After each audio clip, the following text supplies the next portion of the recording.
ছোট্ট এই দোয়াটি পড়ে ঘুমিয়ে যান, সকালে উঠে ফলাফল দেখুন। দোয়াটি একদম ছোট্ট, এই জন্য ছোট্ট এই দোয়াটি পড়ে আজ রাতে ঘুমিয়ে যাবেন, সকালে উঠে ফলাফল দেখবেন ইনশাআল্লাহ। আপনি মাথা থেকে বোঝা নামিয়ে ফেললে যেরকম হালকা হয়, আপনি এরকম হালকা মনে করবেন। আপনি মনে করবেন আপনার সমস্ত গুনাহ মাফ হয়ে গেছে, এরকম একটা হালকা অনুভূতি আপনার ভিতরে কাজ করবে। আস্তাগফিরুল্লাহাল্লাযী লা ইলাহা ইল্লা হুয়াল হাইয়ুল কাইয়্যুম ওয়া আতুবু ইলাইহি লা হাওলা ওয়ালা কুওয়াতা ইল্লা বিল্লাহিল আলিয়্যিল আযীম। এই দোয়াটা রাত্রিবেলা যদি পড়ে 3 বার পড়ে ঘুমাতে পারেন, সকালে উঠেই দেখবেন আপনার মাথার সমস্ত গুনাহ, অর্থাৎ মাথার মধ্যে যেন একটা বোঝা হালকা। আপনার মন খারাপ হলে আপনি এই সূরাটা পড়বেন। আমাদের এরকম অনেক সময় হয় না যে হতাশ, দেয়ালে পিঠ ঠেকে গেছে, কোনো বের হওয়ার রাস্তা নাই, কই যাব, কোথাও সফলতা নাই, সবাই আমাকে ভুল বুঝতেছে, এরকম মাঝে মাঝে হয় না? আমাদের সবার লাইফে আপস এন্ড ডাউনস আছে। আপনি যখন ভারাক্রান্ত হবেন, কষ্টে থাকবেন, এই সূরাটা পড়বেন, দেখবেন যে আপনার ডিপ্রেশন দূর হয়ে গেছে। তো আল্লাহর হাবিব সাল্লাল্লাহু আলাইহি ওয়াসাল্লাম যখন এরকম ভারাক্রান্ত ছিলেন, চিন্তিত ছিলেন, তখন আল্লাহর হাবিব সাল্লাল্লাহু আলাইহি ওয়াসাল্লামকে চিন্তামুক্ত করবার জন্য আল্লাহ তাআলা এই চমৎকার সূরাটি নাযিল করেছেন। আল্লাহ নাযিল করলেন, আউযু বিল্লাহি মিনাশ শাইতানির রাজিম, বিসমিল্লাহির রহমানির রহিম, ওয়াদ-দুহা ওয়াল-লাইলি ইযা সাজা মা ওয়াদ্দাআকা রাব্বুকা ওয়া মা ক্বালা ওয়ালাল আখিরাতু খায়রুল লাকা মিনাল উলা ওয়ালা সাওফা ইউতিকা রাব্বুকা ফাতারদা। ফজরের নামাজ জামাতে পড়ার পরে কেউ যদি বসে থাকে, নামাজ জামাতে পড়েছে, এরপর জায়গায় বসে আছে, নামাজ শেষ, নামাজের পরে দোয়া হয়েছে, আলহামদুলিল্লাহ দোয়া করেছে, নামাজে বসে আছে, নামাজের শেষে বসে আছে, তাসবিহ তাহলিল করছে, করতে করতে করতে করতে সূর্য উঠে গেল। সূর্যটা উঠে যাওয়ার পরে সেই ব্যক্তি যদি 2 রাকাত নফল নামাজ পড়ে, যেটাকে আমরা ইশরাকের নামাজ বলি, এটা পড়ে যদি বাসায় ফিরে যায়, আল্লাহ রসুল বলছেন সাল্লাল্লাহু আলাইহি ওয়াসাল্লাম, তার আমল নামায় একটা কবুল হজ, একটা কবুল উমরার নেকি দেওয়া হবে।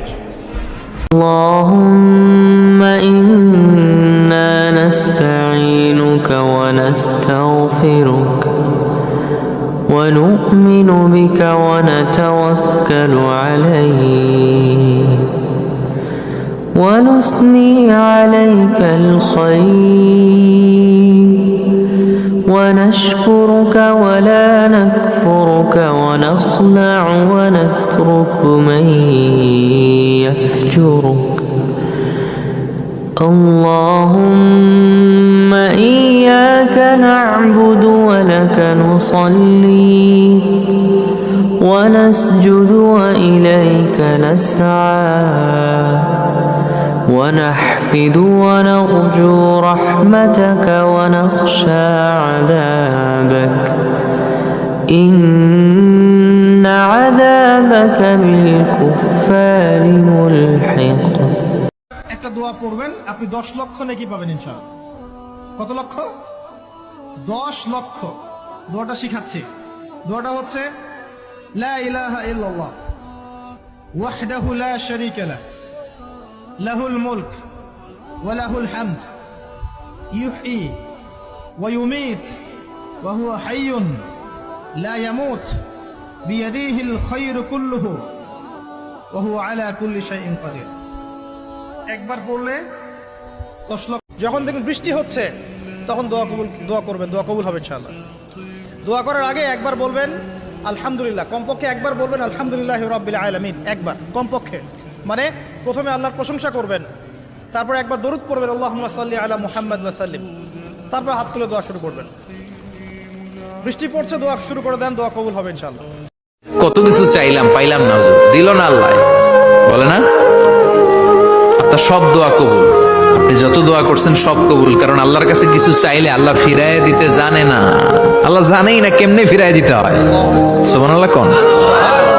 আমার এক আত্মীয় আছে, খুব আল্লাহওয়ালা। আমার জীবনে এত আল্লাহওয়ালা আমি দেখি নাই, কিন্তু ওনার চোখ দিয়ে পানি নামে না। বারবার এসে আমারে বলে যে মিজান কি করবো বলো, তুমি একটু মুনাজাত ধরো। আমার মনে আছে আমি ওনাকে নিয়ে মুনাজাত ধরতাম, তো ওনার কান্না আসে না চোখ দিয়ে। এক সাহাবী এসে বললেন, ইয়া রাসূলুল্লাহ, আমার হৃদয়টা বড় শক্ত, হৃদয় নরম হয় না। রাসূল সাল্লাল্লাহু আলাইহি ওয়াসাল্লাম বললেন, তাই? তো রাসূল সাল্লাল্লাহু আলাইহি ওয়াসাল্লাম বললেন, ইরহামিল ইয়াতীম, এতিমের উপর রহম করো, ওয়ামসা আলা রাসি, এতিমের মাথায় হাত বুলিয়ে দাও, তোমার খাবার এতিমকে খাওয়াও, তোমার অন্তর নরম হবে, তুদরাকা হাজতুক, তোমার ইচ্ছা পূরণ হবে। বাংলাদেশে তো অনেক অরফেনেজ আছে, অনাথ আশ্রম, ওখানে যাবেন, সুযোগ হলে একদিন যে একটু লাঞ্চ করলেন ওদের সাথে বসে, ওদের মাথায় হাত বুলিয়ে দিলেন, সাধ্যমতো কিছু উপহার হাতে তুলে দিলেন, আপনার ইচ্ছা পূরণ হবে আর আপনার হৃদয় নরম হবে ইনশাআল্লাহ। কিন্তু তার বিপরীতে আমরা সমাজে কি দেখি? এতিমের মাথায় হাত বুলানো তো দূরের কথা, এতিমের সম্পদও খেয়ে ফেলে অনেকে। কি যে আমাদের চিন্তাধারা! দেখবেন যে লোকটা এতিমের সম্পদ গিলে, রোজা অবস্থায় এক ফোঁটা আপনি পানি গিলাতে পারবেন না, কেন? হারাম। কিন্তু ওইদিকে ভাতিজার সম্পদ গিলতেছে, দেদারছে। আল্লাহ বলেন এটা ভাতিজার সম্পদ না, এটা তুমি জাহান্নামের আগুন পেটে ঢুকাচ্ছ।